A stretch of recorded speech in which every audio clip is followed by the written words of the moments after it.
A primeira pergunta é feita para os dois palestrantes e se refere às guerras anglo-holandesas, que, como sabemos, foram 3.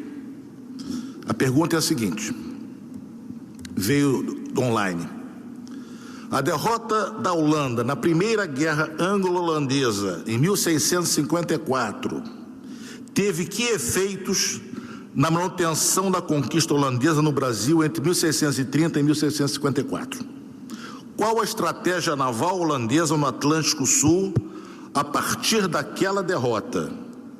E como reagiram os poderes navais espanhol e português naquela disputa? Se o comandante Loureiro quiser começar a resposta, aí a professora responderia. Obrigado pela questão. Essas guerras anglo-holandesas que vão se desenvolver a partir da década de 1650, elas trazem, inclusive, muitas inovações, do ponto de vista da guerra naval.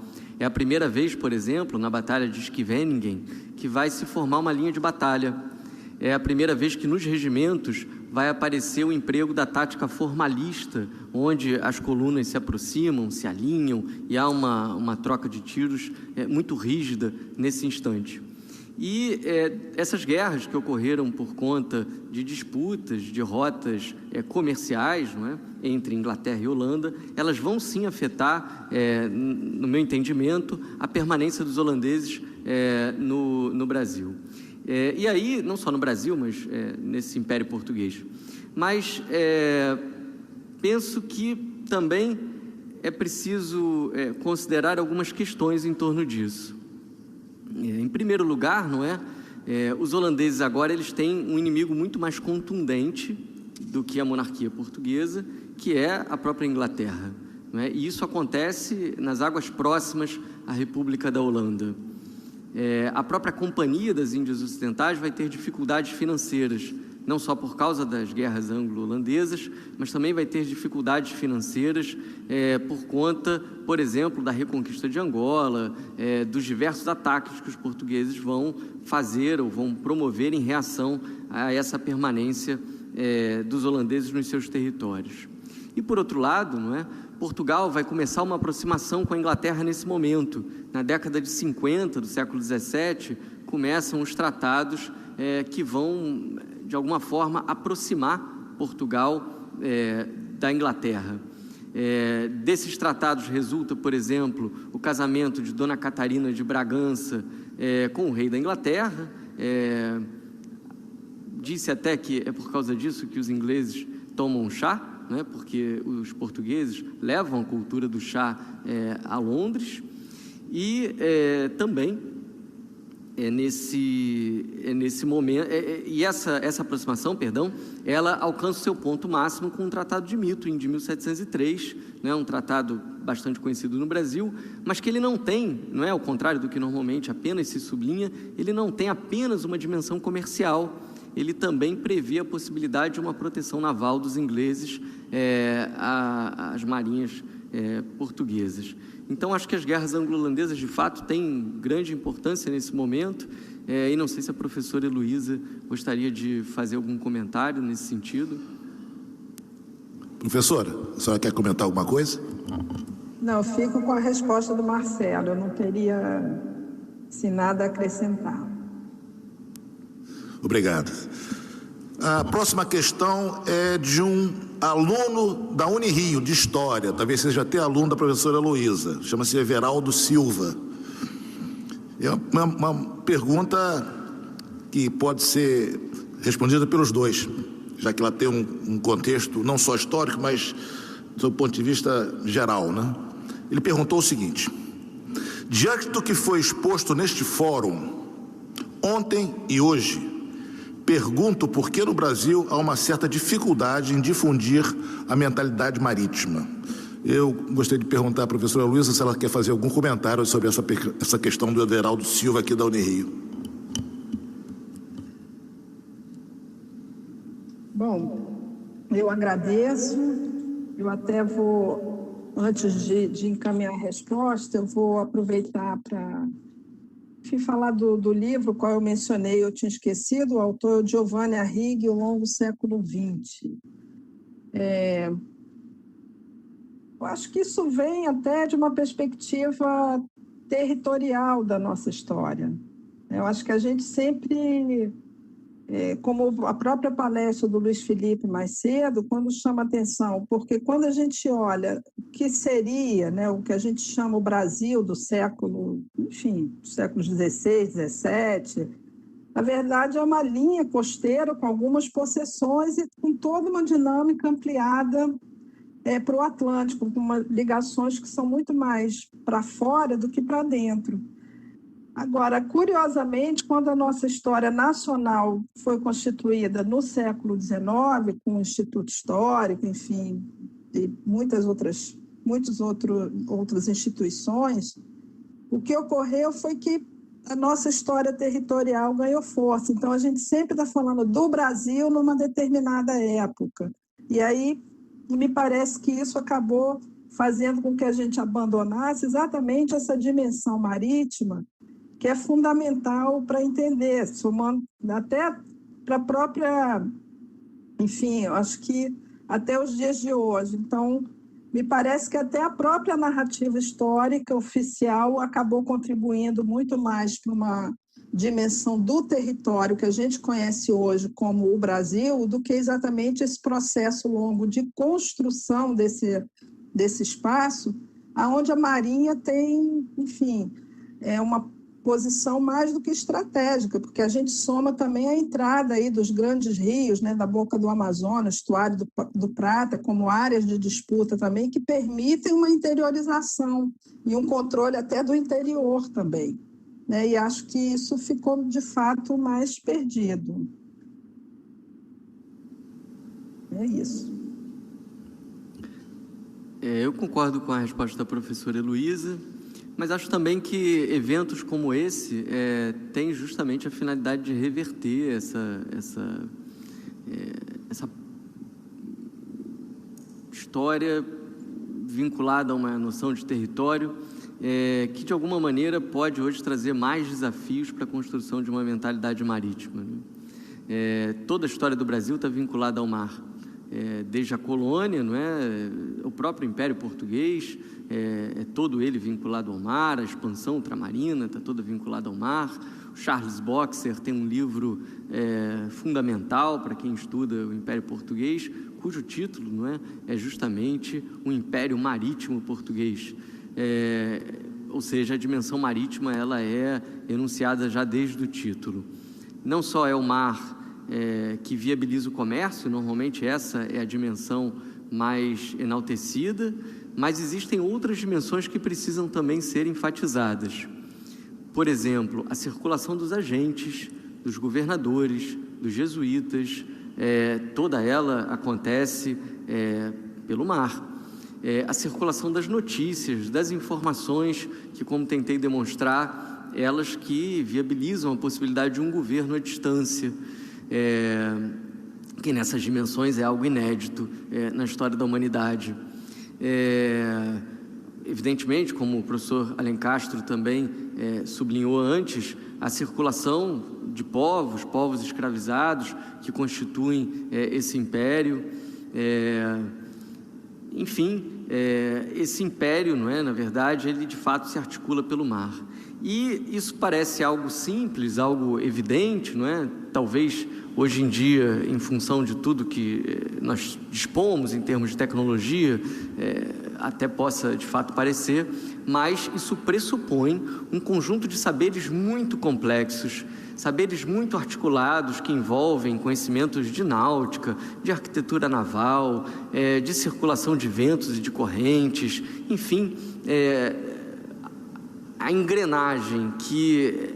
engrenagem cognitiva que sustenta esse Império Português, na verdade, se apoia em elementos extremamente complexos, né? Desde a leitura, a possibilidade de leitura do céu, até a possibilidade de leitura dos mares. Do céu por causa da navegação astronômica. Obrigado, comandante. A próxima questão, eu gostaria de abrir para a plateia. Alguém tem alguma questão que queira fazer aos palestrantes?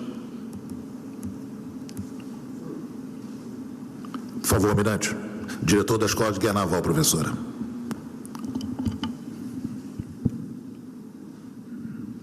Em primeiro lugar, gostaria de agradecer as apresentações do comandante Loureiro, da professora, excelentes. Mas ainda nessa questão, né, dessa dificuldade de nós estudarmos ou transformarmos o Brasil ou as pessoas pensarem no mar. Em todos os estudos aqui, nessas apresentações, a gente verifica como o mar é importante para o Brasil. Se nós analisarmos, inclusive no futuro, né, as trocas comerciais serão exponenciais, então o mar continuar muito, muito importante para o Brasil. E, enfim, foram dadas algumas explicações por que nós não atuamos na mentalidade marítima. Aí eu me pergunto, a academia, né, estuda e sabe dessa importância. E qual é o papel da academia, ou qual, digamos, o que a academia poderia fazer para ajudar a Marinha nessa questão de divulgar a mentalidade marítima para a sociedade brasileira? Ou, enfim, a academia teria alguma parcela, talvez, não de culpa, mas em ajudar a Marinha, em discutirmos mais esse assunto, a promulgarmos mais esse assunto em todos os segmentos acadêmicos, inclusive em outras partes aí, talvez no ensino básico, e dessa forma talvez o Brasil discutisse mais o mar, e sem dúvida seria muito melhor em todos os aspectos para o nosso país? O comandante Loureiro quer começar a responder ou quer fazer algum comentário? Eu peço só licença para fazer um pequeno comentário, mas eu agradeço muito, almirante, e penso que o senhor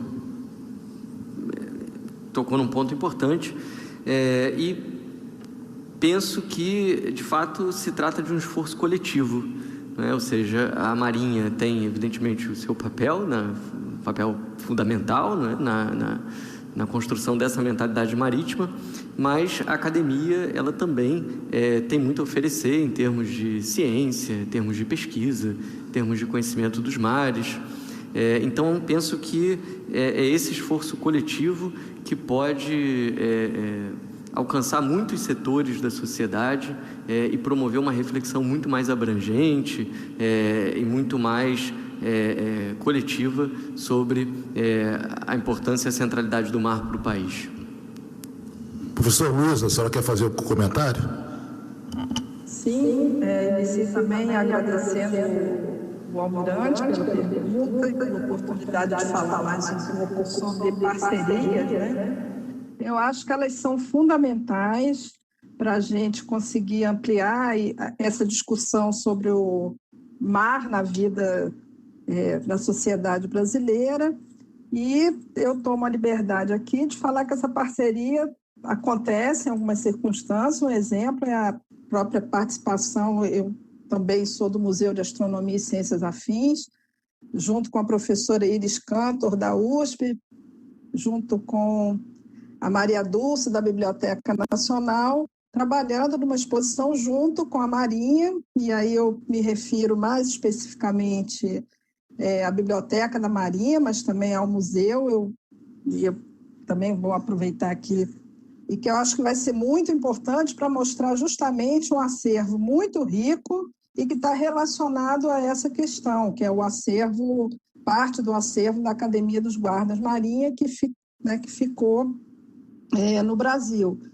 E uma das questões centrais da exposição é exatamente mostrar essa dimensão, essa importância, não só do mar, mas também daquilo que o comandante Marcelo acabou de mencionar, todo um conjunto de saberes que dão suporte, né? Os observatórios que foram criados, o controle sobre o uso da instrumentação para a navegação astronômica, enfim, o conhecimento detalhado das correntes, enfim, de uma série de elementos que sustentam, né, que dão infraestrutura também para essa possibilidade do que eu chamaria aqui de um domínio da Marinha. Então, acho que essas parcerias são fundamentais e são muito bem-vindas, né?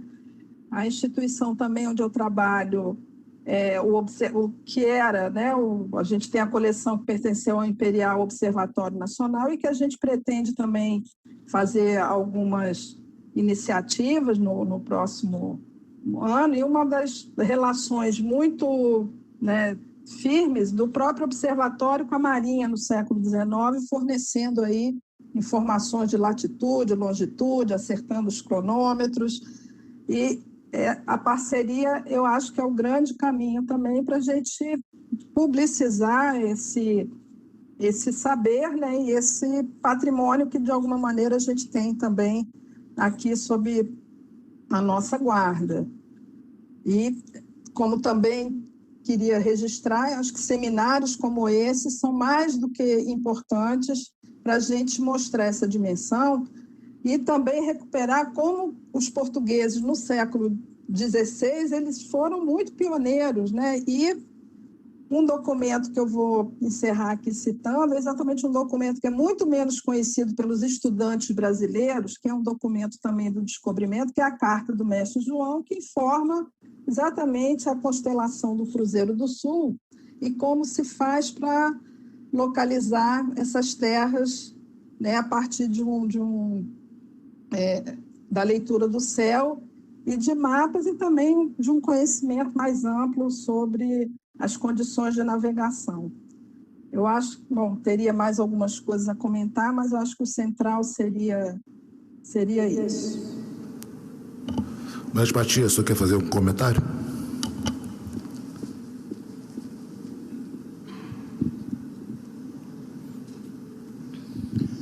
Eu queria complementar aí a informação que a professora trouxe.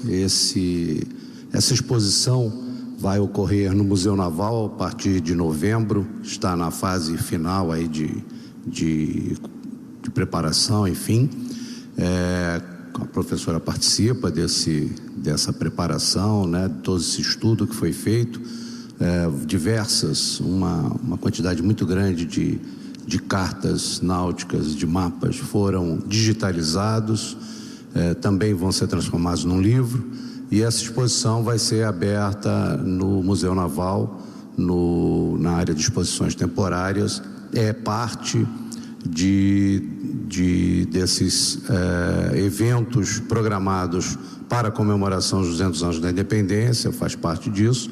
E a outra boa notícia, que também acho que ajuda muito nessa questão do desenvolvimento da mentalidade marítima, né, que é essa pergunta que foi feita, eu acho que é a pergunta do $1 milhão, né, por que esse país, né, por que o nosso país não tem ainda uma mentalidade marítima tão desenvolvida como deveria.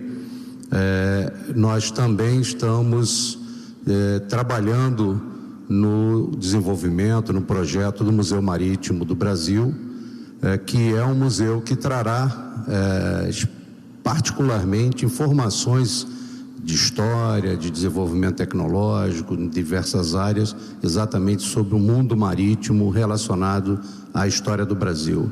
Então, apenas para complementar aí a informação da professora e dar essa boa notícia de que a Marinha continua trabalhando firme, né, no desenvolvimento de uma mentalidade marítima, e esse apoio da academia, e desde já eu peço àqueles que trabalham nessa área, na academia e na área de história naval, que compartilhem conosco as informações, nos ajudem. Em novembro teremos um seminário internacional de museus marítimos, exatamente para avançar sobre como será o nosso museu marítimo, e com certeza com a participação da academia nesse seminário, por exemplo, teremos aí informações importantes e relevantes para o novo museu.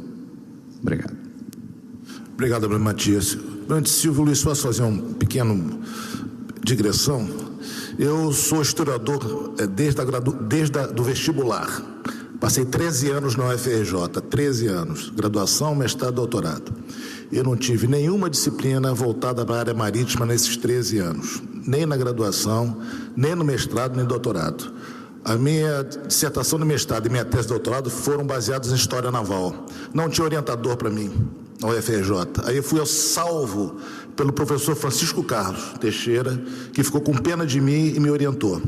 Então eu vejo uma dificuldade muito grande na área de História acadêmica, universitária, ainda a inserção da História Naval nessa área. Por outro lado, eu vejo a ciência política e relações internacionais uma área que a gente está tendo muita inserção, por causa do nosso programa de pós-graduação dessa área.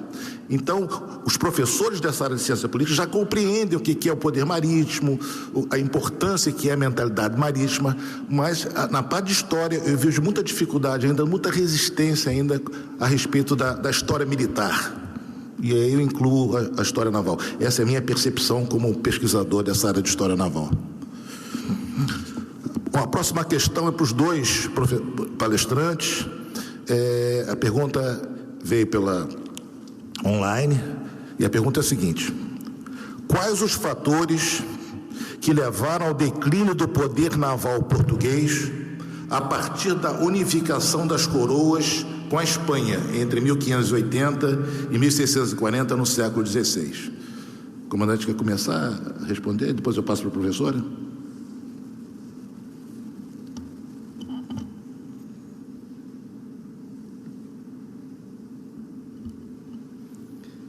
Eu agradeço a questão. Os holandeses se lançaram ao mar no final do século XVI com meios navais que, em geral, eram superiores aos meios navais portugueses. Os portugueses, como o Vieira criticava, na década de 1640, tinham uma intensa construção de caravelas, que eram navios menores, eram navios mais velozes, mas, por outro lado, eram navios que não tinham uma grande capacidade de fogo. Os holandeses, em meados do século XVII, têm navios com convés corrido, ou seja, os navios basicamente não tinham mais os castelos de proa e os castelos de popa. Isso permitia um rearranjo dos canhões, isso permitia a alocação de mais canhões a bordo, porque você, evitando, não é, a construção desses castelos, era possível fazer com que os canhões fossem distribuídos de forma que o ponto G, o ponto de equilíbrio de uma embarcação, não se tornasse tão alto.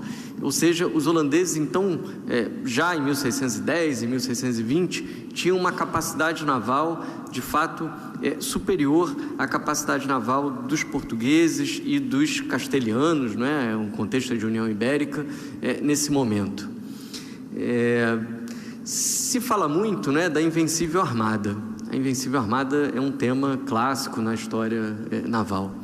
Mas a verdade é que depois que Filipe II de Espanha, perdeu seus navios, ele rapidamente foi capaz também de reerguer a sua marinha.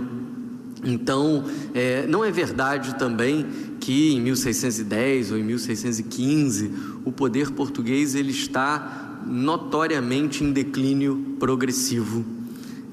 Existem ainda algumas vitórias portuguesas nesse momento. A marinha castelhana, que atuava em conjunto com a marinha portuguesa, se mostra eficiente em algumas questões, e a grande derrota, de fato, não é, dessa marinha castelhana no mar só vai acontecer mesmo em 1639.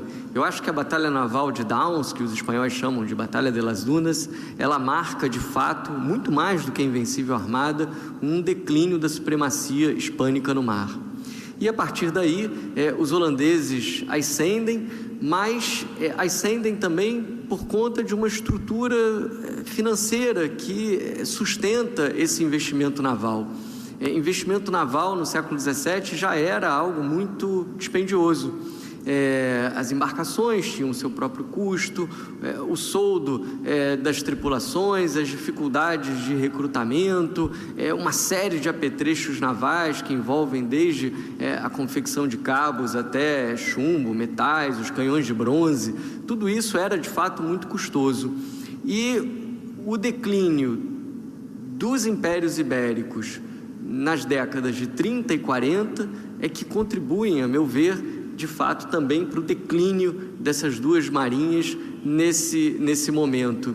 E, por outro lado, a conquista de uma série de territórios pelos holandeses sustenta a ascensão de uma marinha holandesa que também, logo depois, vai ser combalida, não é, por uma marinha inglesa. E apenas mais um aspecto. Os ingleses e os holandeses investiram em companhias de comércio. Essas companhias de comércio funcionavam como sociedades anônimas. Os custos, eles eram solidarizados dessa maneira. Quando um navio afundava, todo o custo ele era solidarizado pelos investidores das companhias.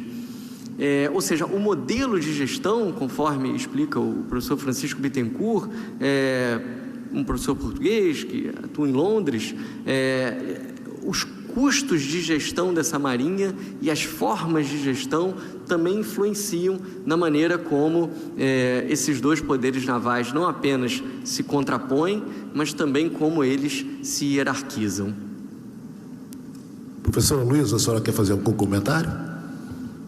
Muito pontual, porque eu cheguei a achar que o Marcelo gostaria de companhias de comércio, mas ele, enfim, eu concordo, mas eu acho que o interessante de pontuar também é que a própria, assim, até um determinado momento, os portugueses, assim, as embarcações não viajavam em grandes números, e isso é uma diferença também das companhias de comércio, que elas são companhias de comércio e de guerra ao mesmo tempo, né? Eu não sei falar do ponto de vista das técnicas dos navios, mas que eles carregavam muito mais armas do que os portugueses também. Então, acho que é interessante, talvez aí a gente possa pensar um pouco sobre o preço do pioneirismo, né? O português no avanço no mar.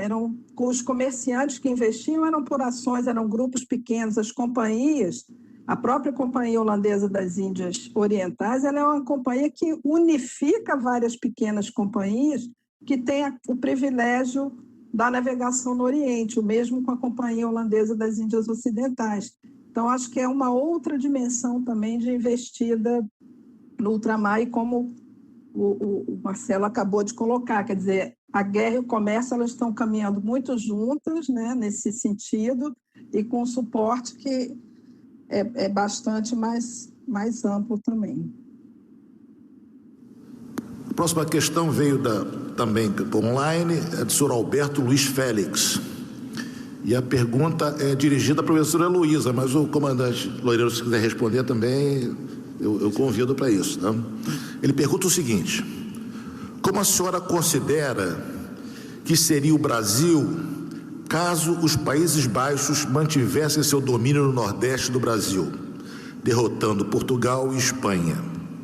Teríamos uma separação do Nordeste do resto do Brasil ou um prosseguimento das hostilidades com enorme prejuízo para o comércio marítimo?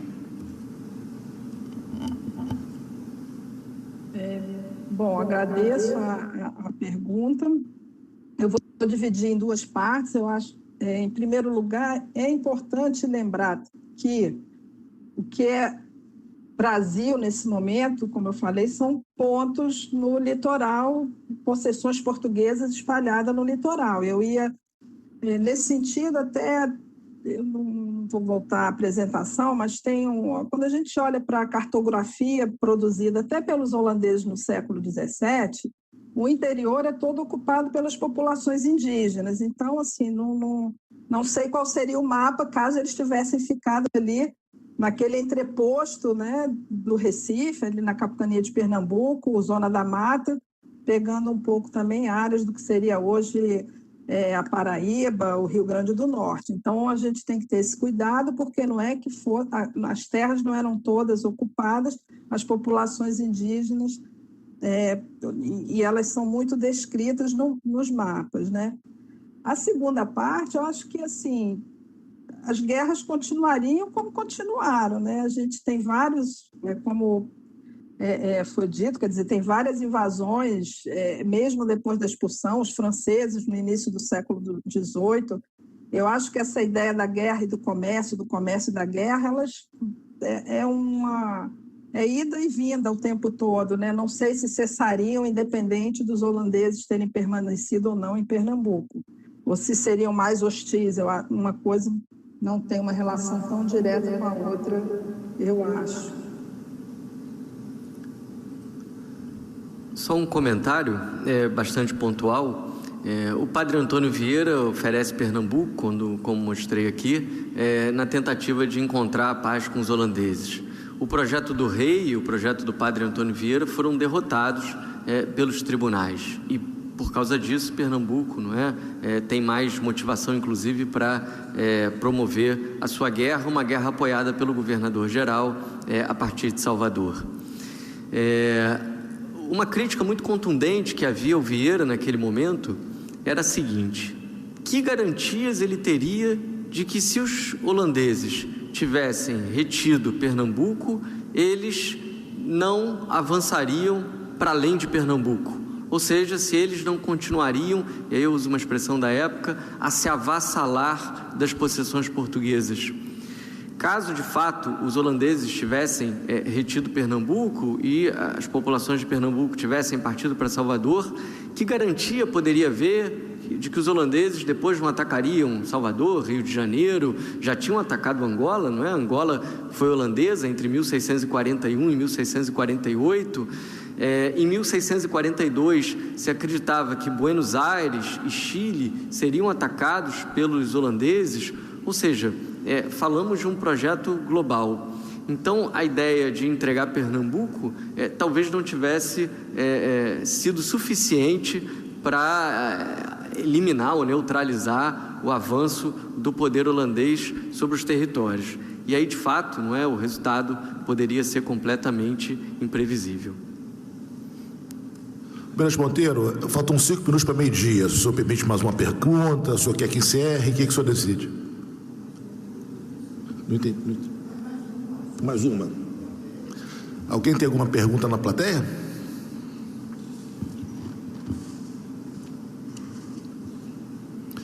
Então, Meirelles, como última pergunta, veio online e é dirigida à professora Heloísa também, como última questão.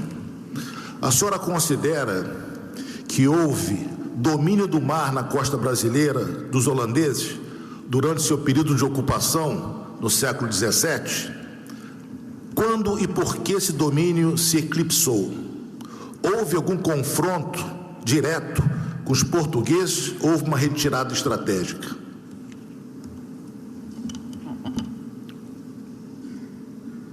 Bom, eu vou falar especificamente. Eles não tiveram nunca um domínio sobre a costa brasileira, enfim, sobre a costa reivindicada pelos portugueses naquele momento.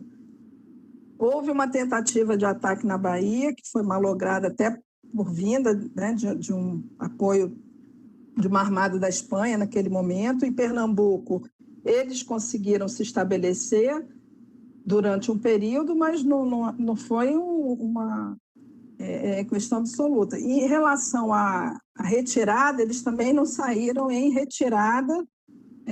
Tem toda uma pressão que vem, também tem um estudo do Evaldo Cabral de Mello, Olinda Restaurada, mostrando, inclusive, que os recursos da guerra foram muito mais locais, não exclusivamente, mas muito locais também, pela dificuldade da companhia em manter os luso-brasileiros articulados a ela. No momento isso deu certo, depois começou a não dar mais certo. A vinda também, como o professor Luiz Felipe falou mais cedo, do Salvador Corrêa de Sá, que articulou não só a reconquista de Angola em 48, mas também já estimulando ali uma perda dos holandeses, e isso tudo junto vai fazendo, e os prejuízos da companhia. Não teve nunca, enfim, lucros esperados, isso também foi dificultando a presença dos holandeses, porque, na verdade, foi um período de muitas disputas, inclusive internas. Então, eles não foram, assim, exatamente banidos, mas com muita dificuldade, foram para outras paragens, Então, eu diria também que houve um impacto no pós-guerra, porque eles também levam para algumas ilhas e para a Guiana Holandesa o aprendizado também de toda o cultivo e fabrico do açúcar, e que acabou sendo também um impacto aí para o comércio do açúcar, que até o final do século XVI até o início do XVII, Pernambuco e Bahia, eles tinham aí uma grande, quase um monopólio da exportação de açúcar para a Europa. Tá? E eu vou aproveitar também para já agradecer mais uma vez e registrar também que para mim foi uma honra muito grande poder participar desse seminário.